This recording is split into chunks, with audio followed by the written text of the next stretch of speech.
Assalamualaikum warahmatullahi wabarakatuh. Selamat malam yang saya hormati Ibu Ratih selaku dosen pembimbing mata kuliah Business Communication. Yang saya banggakan teman-teman kelompok 7. Di sini ada Deden, Muhammad Ridwan, Ahmad Midi, saya sendiri, Rita Destiana Putri, Fahrudin Magani, dan Putri Dita. Perkenalkan, saya Midi, perwakilan dari kelompok 7 ini menjadi moderator dalam diskusi pada malam ini.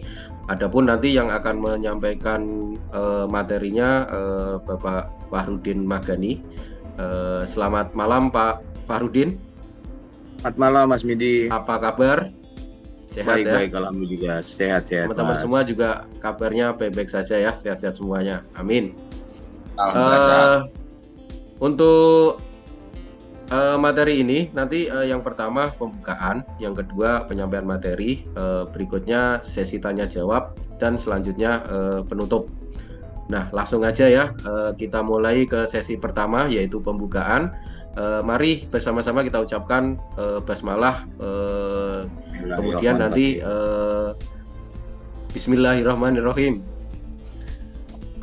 Selanjutnya materi akan disampaikan oleh Bapak Fahrudin. Untuk Bapak Fahrudin, silahkan waktunya. Makasih Mas Midi sebelumnya.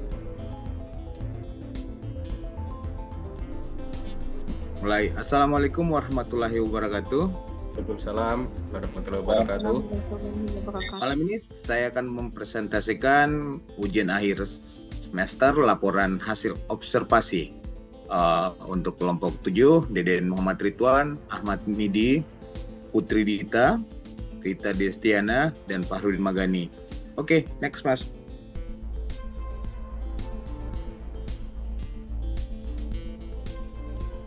Sini ada daftar isi.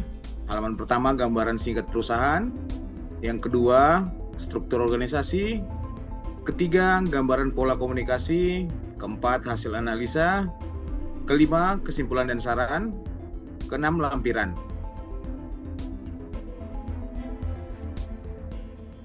Halaman pertama, kita mulai dari gambaran singkat perusahaan.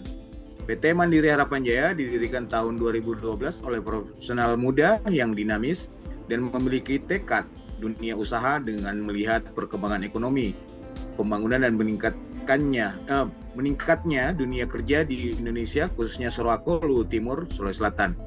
Perusahaan ini merupakan perusahaan yang bergerak dalam bidang kontraktor, penyedia jasa tenaga kerja, perdagangan, barang dan jasa, catering dan cleaning service, konstruksi serta reklamasi tambang. Next. Gambaran singkat. Dalam perkembangannya hingga saat ini, PT Mandiri Harapan dapat menjadi bagian yang tidak terpisahkan dari proses perkembangan daerah Sorowako dan menjadikan bagian dari proses pengembangan dan pemberdayaan ekonomi. Ada kontak asnya Jalan Pongkian nomor 94 Sorowako, Nuha, kode posnya 92984, Luhut Timur, Sulawesi Selatan. Kontak personnya di sini dicantumkan juga. Oke, halaman 2 kita beralih ke struktur organisasi. Seperti inilah organisasi chartnya PT Mandiri Harapan Jaya. Ada direktur, ada representatif, ada eksekutif, sekretaris, PJO-nya ada, penanggung jawab operasional, ada dari sisi HRD-nya ada, general koordinatornya ada semua. Jadi kita bisa melihat di sini ada struktur organisasi yang dimiliki oleh PT Mandiri Harapan Jaya. Oke, next.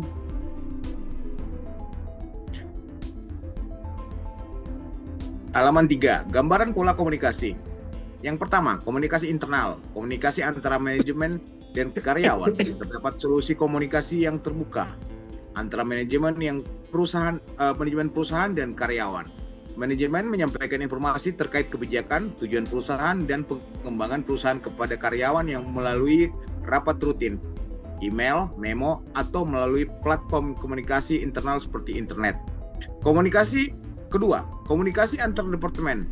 Setiap departemen memiliki saluran komunikasi internalnya sendiri untuk memastikan koordinasi yang baik antara tim. Hal ini dapat meliputi rapat departemen menggunakan alat komunikasi digital seperti Slack atau Microsoft Teams, serta pertemuan rutin antara tim yang membahas proyek atau masalah yang terkait departemen masing-masing. Next. Kedua, komunikasi eksternal. Komunikasi dengan klien PT Mandiri Harapan Jaya yang berkomunikasi dengan klien mitra bisnis melalui berbagai saluran seperti email, telepon, atau pertemuan langsung. Tujuan komunikasi ini adalah untuk memahami kebutuhan klien, menindaklanjuti permintaan tenaga kerja, dan memastikan kepuasan klien. Komunikasi dengan klien. PT Mandiri Harapan Jaya berkomunikasi dengan klien mitra bisnis melalui berbagai saluran seperti email, telepon, atau pertemuan langsung. Tujuan ini adalah untuk memahami kebutuhan klien, meninggal permintaan tenaga, dan memastikan klien. Oke, next. Gambaran pola komunikasi. Ketiga, komunikasi krisis. PT Mandiri Harapan Jaya memiliki rencana komunikasi kritis untuk menghadapi darurat atau keadaan yang tidak terduga. Dalam keadaan tersebut, perusahaan menyampaikan informasi penting kepada karyawan dan pihak terkait dengan jelas melalui berbagai saluran komunikasi yang ada, seperti pesan teks, email, atau kontak darurat. Keempat, komunikasi peningkatan kinerja. Manajemen perusahaan berkomunikasi secara teratur dengan karyawan untuk membangun umpan balik mengenai kinerja mereka. Hal ini bisa dilakukan dengan mengevaluasi kinerja rutin, pertemuan 1-1, atau program pengembangan karyawan. Komunikasi ini membantu karyawan untuk memahami area di mana dapat meningkatkan kinerja mereka dan memberikan motivasi untuk pencapaian perusahaan. Next. Gambaran pola komunikasi. Seluruh pola komunikasi didasarkan dari prinsip-prinsip komunikasi yang saling terbuka dan saling menghormati. PT Mandiri Harapan Jaya berupaya untuk memastikan bahwa pesan disampaikan tepat waktu, pemahaman yang dan responsif terhadap kebutuhan dan masalah yang muncul dalam operasional perusahaan. Next. 4. Hasil analisa. Pola komunikasi dalam satu divisi atau unit. Ada dua pola komunikasi yang diterapkan oleh PT Mandiri Harapan Jaya di divisi HRD, yaitu komunikasi hierarkis. Pola komunikasi mengikuti struktur hierarki dalam perusahaan. Pesan dan informasi mengalir dari atas ke bawah, yaitu dari manajemen tingkat atas ke tingkat bawah. Komunikasi ini bisa digunakan untuk memberikan arahan kebijakan perusahaan dan tujuan strategi kepada karyawan. Kedua, komunikasi proyek. Di PT Mandiri Harapan Jaya sering ada proyek-proyek khusus yang melibatkan beberapa tim atau departemen. Pola komunikasi proyek melibatkan tim proyek yang bekerja secara terpisah dari struktur hierarki dengan fokus pada tujuan proyek dan pencapaian hasil tertentu. Komunikasi proyek sering menggunakan pertemuan proyek, alat komunikasi kolaboratif, dan pelaporan proyek secara teratur. Next. Gaya kepemimpinan manajer dalam satu divisi. Ada dua gaya kepemimpinan manajer yang diterapkan di PT Mandiri Harapan Jaya divisi HRD, yaitu gaya kepemimpinan transformasional. Gaya kepemimpinan ini melibatkan inspirasi, motivasi, dan pengembangan karyawan. Manajer menggunakan visi yang kuat dan komunikasi yang efektif untuk menginspirasi tim dalam mencapai tujuan bersama. Mereka memberikan umpan balik positif dan memperhatikan kebutuhan perkembangan individu dalam tim. Gaya kepemimpinan pemberi dorongan atau coaching. Gaya ini melibatkan pembinaan, pengembangan, dan pemberian umpan balik yang berkelanjutan kepada karyawan. Manajer berfokus pada pengembangan potensi individu, membangun kepercayaan, dan membantu karyawan mencapai tujuan pribadi mereka. Mereka mendukung pengembangan keterampilan dan karir karyawan. Next.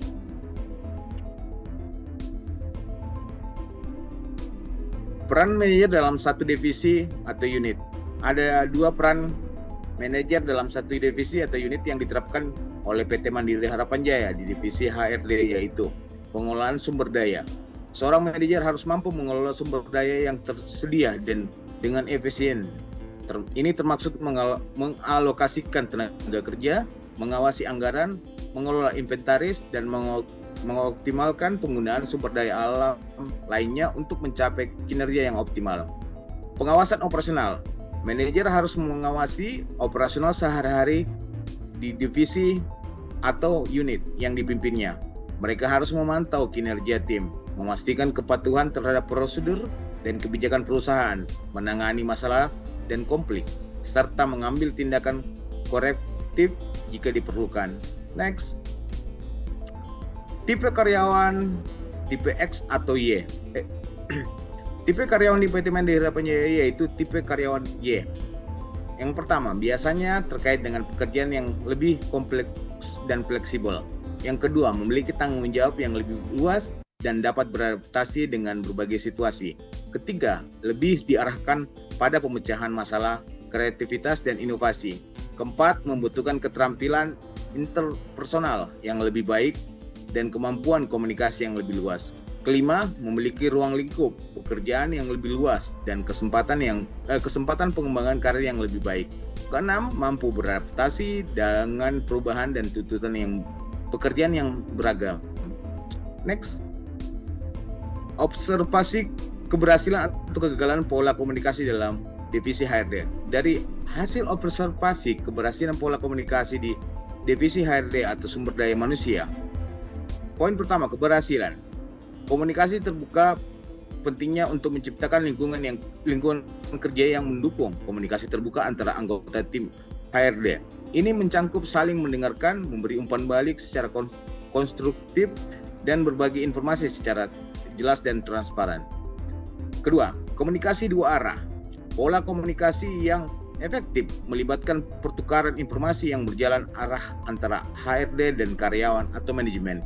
HRD harus bersedia mendengarkan masukan, pertanyaan, dan masalah yang diajukan oleh pihak lainnya, dan juga memberikan jawaban atau solusi yang tepat.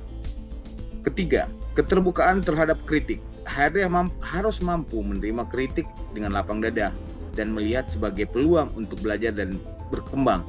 Ini akan membantu memperbaiki proses komunikasi